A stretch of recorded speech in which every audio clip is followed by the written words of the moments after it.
All right, welcome. Today we're going to tackle a technology that is, well, it's quietly reshaping pretty much everything, machine learning. We're going to break down what it is, how it actually works, and most importantly for us, how it's completely revolutionizing the world of finance. So let's just jump right in. So let's kick things off with a really big question. Maybe the question.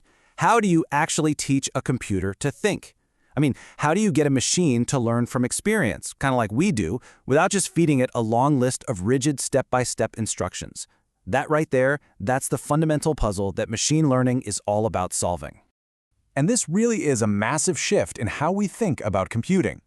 We're moving away from the old way of doing things, writing out every single rule explicitly, and we're moving towards something way more dynamic.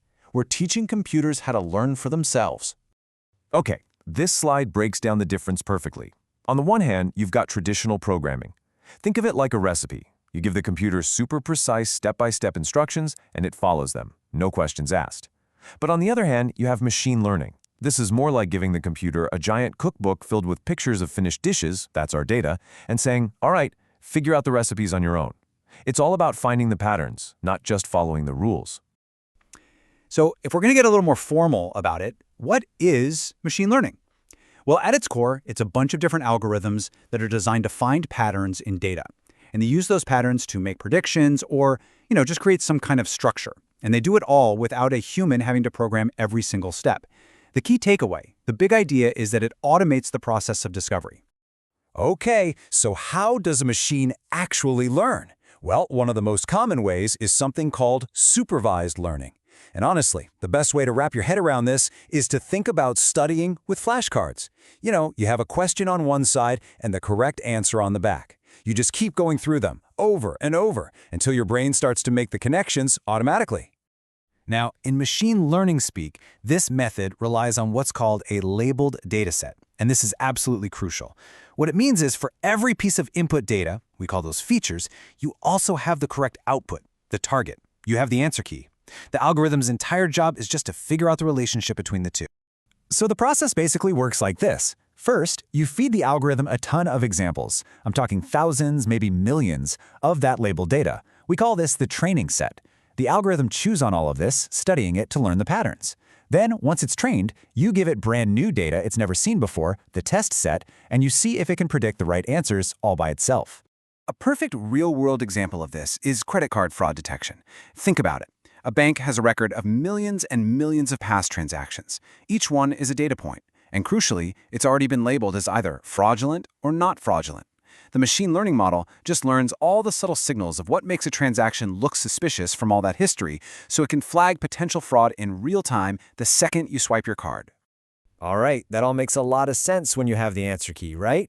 But what happens when you don't? What if you're just sitting on a massive, messy pile of data with no labels whatsoever? Well, that is where unsupervised learning comes into the picture.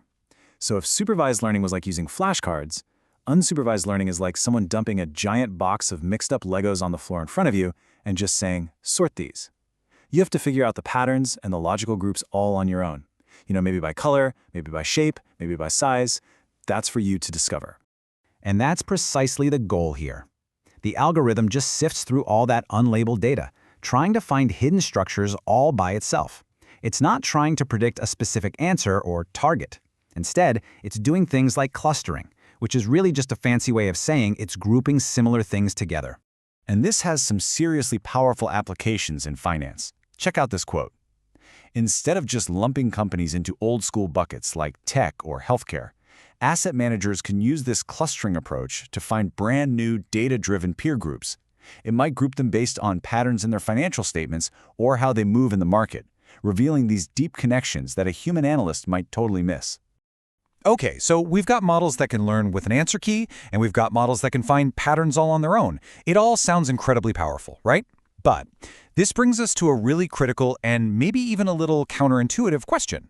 Is it actually possible for a model to learn too well? And the answer is a big, resounding yes. And it leads us to what you could call the Goldilocks problem of machine learning. You don't want a model that's too simple, and you don't want one that's too complex. You need one that's, well, just right.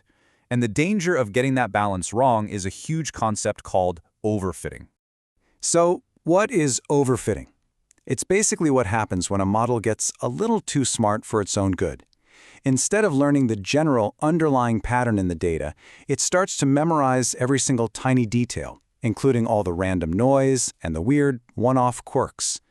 The student analogy is perfect here. It's like a student who memorizes the answers to the practice test perfectly, but then completely bombs the final exam because they never actually learned the concepts. And this visual shows it all perfectly. Over on the left, you've got an underfit model. It's way too simple. It's completely missed the real pattern. Then in the middle, you've got the overfit model. See how it's super complex and hits every single data point? It's basically memorized the noise, and that wiggly line isn't going to be very good at predicting anything new. And then, finally, on the right, we have our good fit model, our Goldilocks. It captures the essential trend without getting distracted by all the noise. That is what we're aiming for. So let's pull back for a second. We've talked about supervised and unsupervised learning. We've talked about the huge pitfall of overfitting. But why does any of this actually matter? Well, because these aren't just academic ideas. These concepts are actively reshaping entire industries right now as we speak. And when you look at the world of finance, machine learning isn't some far-off future thing. It is here. It is everywhere. It's the engine behind robo-advisors that build you a personal financial plan. It's helping build smarter portfolios that can actually adapt to what the market's doing. It's making trading more efficient, right down to the microsecond.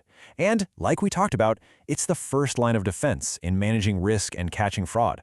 Honestly, understanding this stuff isn't really optional anymore. It's essential. And that really brings us to the final and maybe the most important point.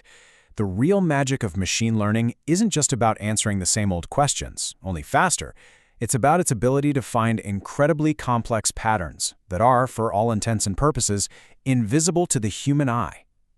So I'll leave you with this thought to chew on. As these machines get better and better at finding patterns we can't even see, what new questions will we finally be able to ask?